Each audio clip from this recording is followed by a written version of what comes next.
Hi, I'm Claire Morency of Gateways of the Mind, and today I'm just thrilled to have Annemarie Hill on the podcast. And today Annemarie is going to talk about her distinction as a nurse practitioner that is very unique in our area and really nationally. I'd never heard of what she's doing and how she's built her practice, and it's very, very intriguing. So thanks for joining us. Annemarie Hill. Hello. Thank you so much for being here. Yeah, Absolutely, so I'll my pleasure. start today just by going through your bio so people get to know who you are. That's good. Yeah, Annemarie Hill is a ARNP, FNP-BC, a nurse practitioner and founder of True North Precision Health in Cle Elum, Washington. Her work sits at the intersection of primary care, hormone care, and longevity, helping patients gain clarity around their health, understanding their unique physiology, and make a more proactive take in their future. Her practice is built on time, access, and partnership, guiding patients to make informed, intentional decisions so that they stay strong, capable, and well for decades to come. Sounds beautiful. Thank you. And let's start at the beginning. What is ARNP? Great question. So it just means an advanced registered nurse practitioner. So nurse practitioners are first registered nurses, and then usually sometime in their career as a registered nurse, we decide to go back to nurse practitioner school. So then thus the ARNP title. So it's just an advanced registered nurse practitioner. I see. Yeah. Great. And then the FNP-BC. Yeah, no, great question, because there's a lot of letters and it's confusing. I personally got a family nurse practitioner degree, so I am able to take care of the whole family. There's other types of nurse practitioners, maybe that study just women's health or pediatrics, or advanced gerontological, which just means taking care of people in adulthood and beyond. So my specific degree was taking care of the whole picture from all the way from little children, babies, and then up to elderly. Yeah. Awesome. Yeah. And how long have you had your practice here in Cle Elum? So not that long. We're just opening right now, and I've been, of course, seeing patients for over a year now. But then I really was more interested in a different type of care. I wanted to be able to give patients at least the option. Options are good, right? Options are good for everyone to be able to see what connects people to what type of medicine. So it was something that we decided to take the leap and do. Yeah. So what is this intersection you describe? So I'm seeing intersection, crossroads kind of thing. Will you describe that for us? So, healthcare is tough because when we think we do a really good job when kids are young, they go from the time they're babies, right? And then we check on them at 2 months and 4 months. We really care about looking at wellness for children. And are they meeting milestones? Are they, we even talk about diet and exercise and how are you doing taking care of yourself and your child? And then, unfortunately, you hit 18 and it ends. We wait till disease hits. We wait to say, well, when you start having symptoms, come in. There's this whole age group, though, of people who then stop going to the doctor. They then, in their brains, think it only matters when I'm ill. And it's been hard. That's kind of part of the reason that I have been doing this or did this practice, was because this is the time frame where it matters the most. It matters the most that we're able to really look and say, am I doing what I need to be doing now to live how I want to in the end?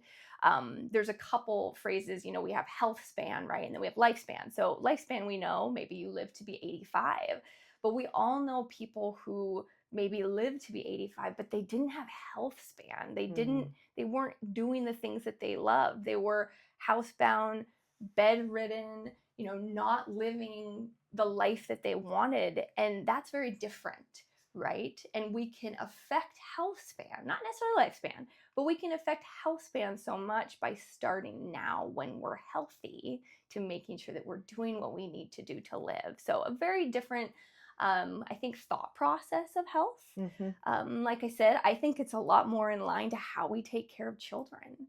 We Mm. do this with children. We just don't do this for adults.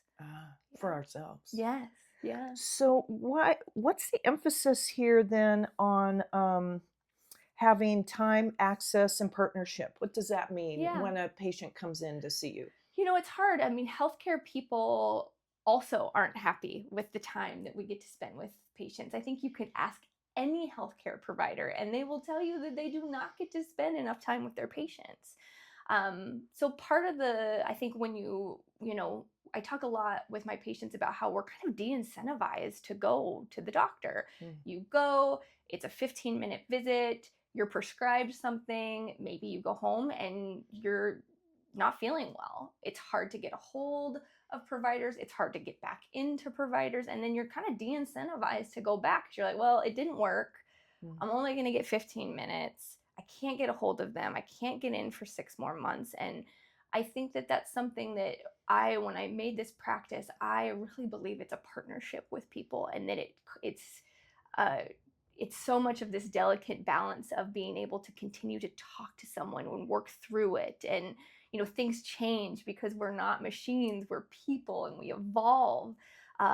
Even our patterns of symptoms evolve, and maybe we've changed our mind, or a lot of times, we all, including me, forget about our own healthcare journeys, and then all of a sudden something comes up and you're like, oh no, I forgot to tell them about this that happened to me, which then changes potential care and changes even risk and benefits of what we're doing. So I really wanted to create a ability for patients to continue to have a relationship, an ability to communicate, and never feel de-incentivized to go back, because they almost have a provider better able to talk to. So whether that means same day, right, ability to text your provider, I think that that's so important for patients to feel like they're continuing to be guided, Mm. or at least have the more information so they themselves can make other decisions. Because I think we're a lot of times just left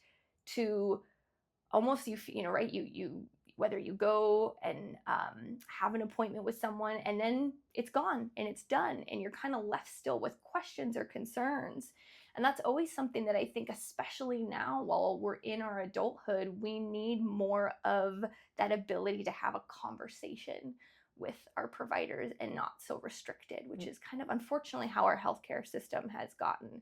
And not a single provider likes that, right? It's just how, unfortunately, we've had to create the system. Mm-hmm. So, yeah, I just really wanted to change that. If that's something that I saw as a provider was hard, I know for patients it's hard. That was one of the foundations of what I wanted to be different. So what experience did you have as a patient that helped to catapult you or helped for you to vision this new type of practice? What's your history there? Yeah, I think in my own experiences, whether I have my own thyroid issues. I was diagnosed when I was 21 with Hashimoto's thyroiditis, which many women and men have dealt with. Multiple experiences with just not feeling well after having my children, not understanding like what was happening with my body. And I'd go and it would, like I said, it would be about 15 minutes. And then you feel like you've gotten nowhere, or you're put on a medication like I was for thyroid, to help with my thyroid and hypothyroidism. And then I felt worse. And then not having the ability to go back, and they're like, well, your numbers are normal, but you can tell you're not normal. I knew I wasn't normal. So then it was, how do I help to be able to make this different for patients? And I think if I would have had just more time to really figure out what the nuances of that was, and the ability to think about maybe giving me more information of what are all the options that I could have, what are all the different options or things that I could go research myself, what are safe ways for me to research that we know are evidence-based that could then help me make a better decision. So I was kind of on my own, and luckily I was a nurse.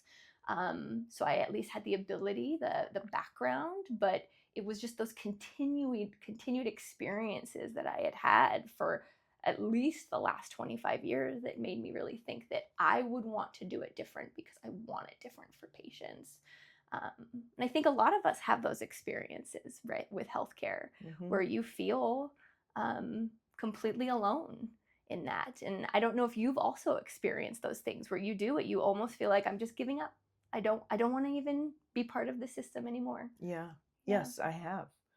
Yeah, my experience, I had a couple of them. The first one was with my son, who, as an infant, got sick, lethargic, just a puddle in my arms. So I took him to emergency and had him stay overnight. And of course, I'm sleeping with him in the bed. And this happened 3 months in a row. So by the third month, I asked the doctor, I go, wait a minute, what is wrong with my son? And he looked at me completely straight-faced and said, this is completely normal. And I said, no, not in my life, not with my son. Yep. And I was gone and started investigating other modalities that moment. Yep. And went, okay, there's a great big world out here, all this, herbal and apothecary medicine and things. Like, I was on my own journey from that moment. Yeah. Yeah. Absolutely. Yeah, no, and I think many people have that experience. Many people do. Western medicine, as I was trained in Western medicine, I think it's a very powerful tool, but it's one tool. Yeah. Right? It's one tool, and Yeah. it's an important one. Yes, it is. But it's one, and really helping people to understand all their options, I think, is incredibly, incredibly important. Yeah. And in Western medicine, doctors, physicians, nurse practitioners aren't trained in natural health. Correct. Or herbal remedies or any of those. I Yep. mean, even getting out and having sunshine every day and breathing deeply, understanding how to use the breath for health. Yes. The schooling is so narrow, the lanes are so tight that it is sometimes challenging to have a conversation with them and bring in these other ideas. Like, what about this? And wanting some feedback. Yes. Like, gosh, have you heard of this? Do you know anything Yep. about it? And my experience of you too has been nodding like you are. Yeah. You have a lot of familiarity with natural health. Yeah. And your own experiences support you there. Absolutely. And the physiology, what to do with the body physically also is just super supportive. Absolutely. Well, and I think that it can be how to care for yourself can look different for everyone. I've always said that I am a guide, right? So I will tell you what I think your options are. You will also tell me what's worked for you, what hasn't, and then we set a game plan moving forward, but it doesn't look the same for every person. That's what's, I think, sometimes hard with Western medicine is we get a little bit too focused on this is what everybody should do. And I really do think that works for some. And if it doesn't, it's really important as a practitioner to be open to other options. I think we owe that to all patients, that it doesn't work for everybody. And especially if patients are having side effects, I think whenever, and I've heard providers say this before, of like, well, it can't be from the medication. And I don't think that's fair.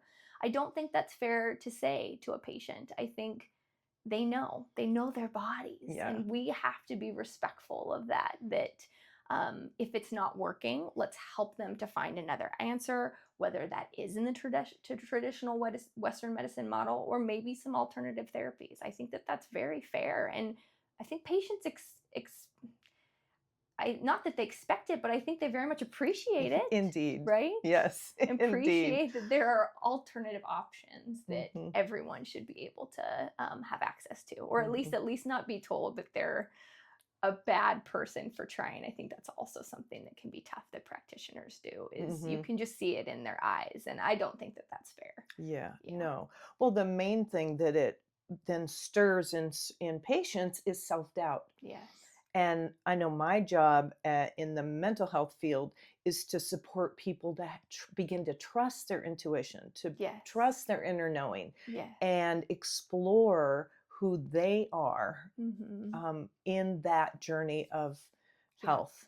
Yeah. Yeah, and I love that you do that as well. Yeah. And I know I've referred many of my patients your way, and they are thrilled that I have.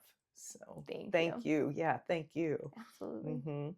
So the other thing that you talked about is to stay strong, capable for decades. What Mm-hmm. does that look like for people? Because this language even is wonderful. Yeah. As we roll into our 40s, 50s, 60s, 70s, go, oh, Yeah. strong, Yeah. capable. You know, I don't know exactly how I got interested in this. I'm assuming, my dad has had multiple sclerosis for pretty much my whole life.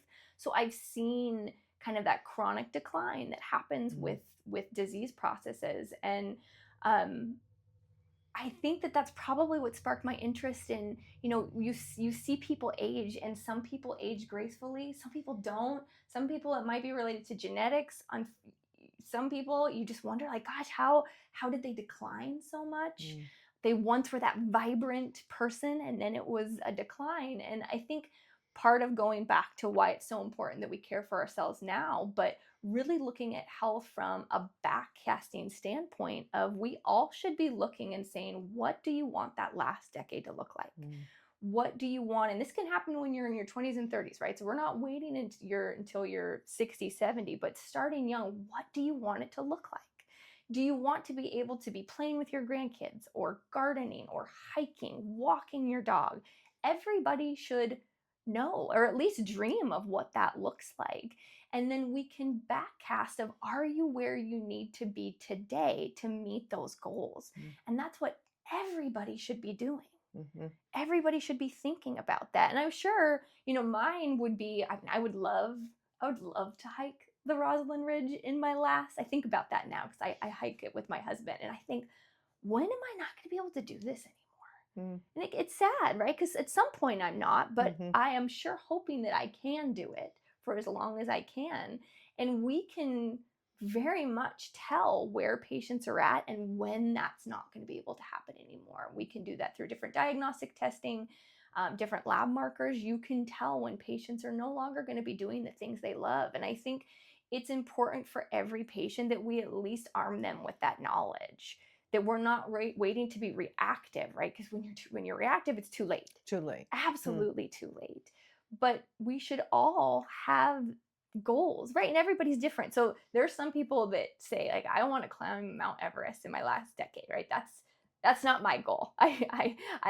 That's not mine, but that's some. And of course, that requires a different level of fitness Mm-hmm. than someone who says, like, I just want to garden. I Mm. want to garden. I want to be able to live on my own. That's a big one, Mm-hmm. right? Indeed.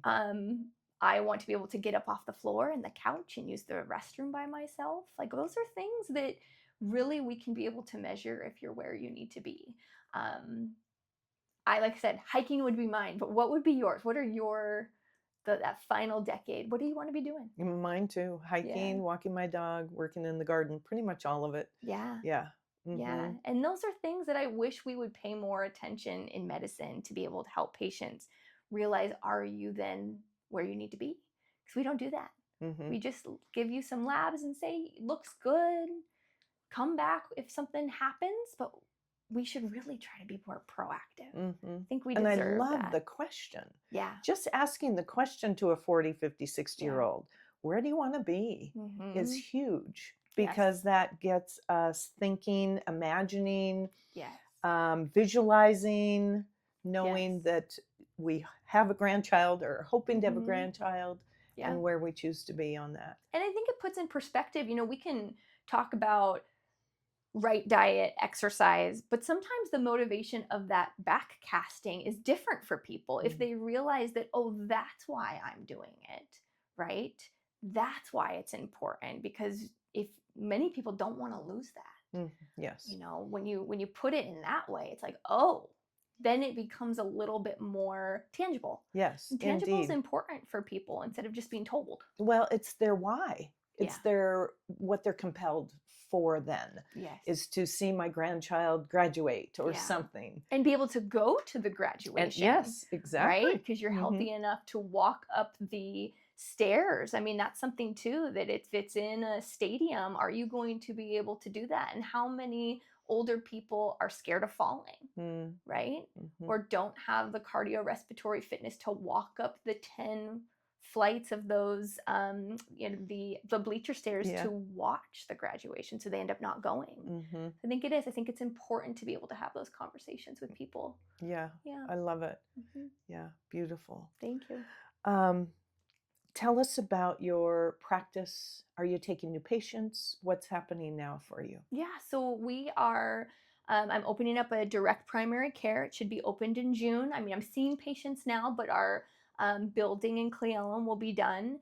Um, a lot of the reason why I did the more direct primary care, which means it's membership, it's cash pay, it's not part of insurance, is a lot of the things I'm talking about are not covered by insurance, or not well, I should say, appreciated with insurance. And then if I were to accept insurance, I'm now stuck in the model of having to see patients for 15 minutes because it's all about reimbursable rate. So if you take insurance out of that, you then are allowed, oh man, it's open to how you would like to see patients, and then how patients would also like their care done. And it's hard because it's I wish we're all paying for insurance, or many of us are, right? The amount of money that's going towards that every month, I get it. And that's, it's hard. I look at it as almost like your car insurance. So we all pay for car insurance, but if you wanted to put gas in the car so that you could go or get your car washed, get your car detailed, because some of us like really clean cars, other of us, not as much. Don't look at my car. But all of that's not covered in part of your car insurance, right? Mm-hmm. So just like health insurance, which should be for those catastrophic things, it doesn't appreciate preventative care. It doesn't appreciate making your car, just like how clean your car is or how well it runs. It doesn't appreciate that.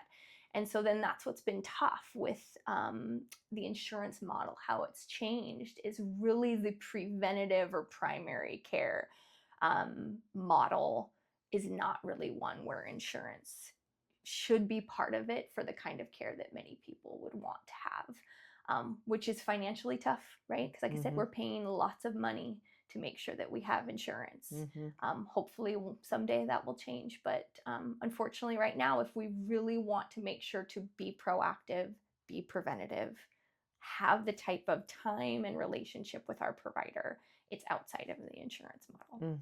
Understand that. Yeah. Yeah, mine too, as a clinical hypnotherapist, is outside of insurance. People request it a lot, and it's not covered. One, because there's less clinical studies, and universities don't want to do clinical studies because it's not connected to big pharma.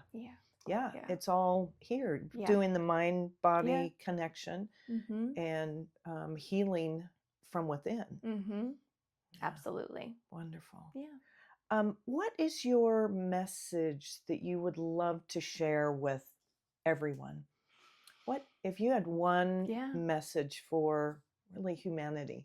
Yeah. What is your message?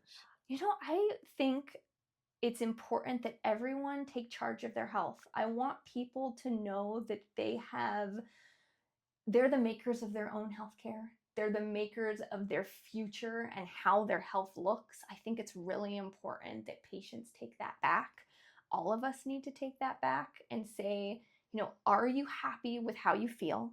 If you're not, find someone that can help you with that. I think it's always important, if you aren't necessarily liking a certain treatment modality you were on, find someone else. Like, take back that power and find someone else that you trust that can help you find other modalities. And I think be willing also to accept that right now we're in a tough time, and that if we want something different for our health, we have to go out and get it. It is absolutely not going to be part of the insurance process. I think it's just important to give patients back that it's on them, right? It's on them to be able to be empowered to get the type of healthcare that they need. And I think one more thing I would say is that it should not be reactive. We should not be waiting till we have disease. Absolutely not, because when we're in disease process, it is too hard for our bodies to be able to heal from that. Start early. Start before it started, and make sure you find someone that's willing to meet you there. Mm-hmm. Yeah. Yeah. Great advice. I love that. Before it's reactive, because that's when we are empowered and feel good Yep. and have a baseline. Oh, this is me in my vitality and health and, energy that I love to live as. Absolutely. Yeah. Beautiful. Thank you so much, Annemarie. This has been a joy to have you here. Thank you. My pleasure. And so much luck, wishes, everything for your new practice opening up. I know you've got a big space. Yes. And so it will be wonderful to be a patient of yours, continue being a patient of yours, as well as confidently refer people to you. Thank you. I appreciate that. Yeah. Thank you so much. Thank you.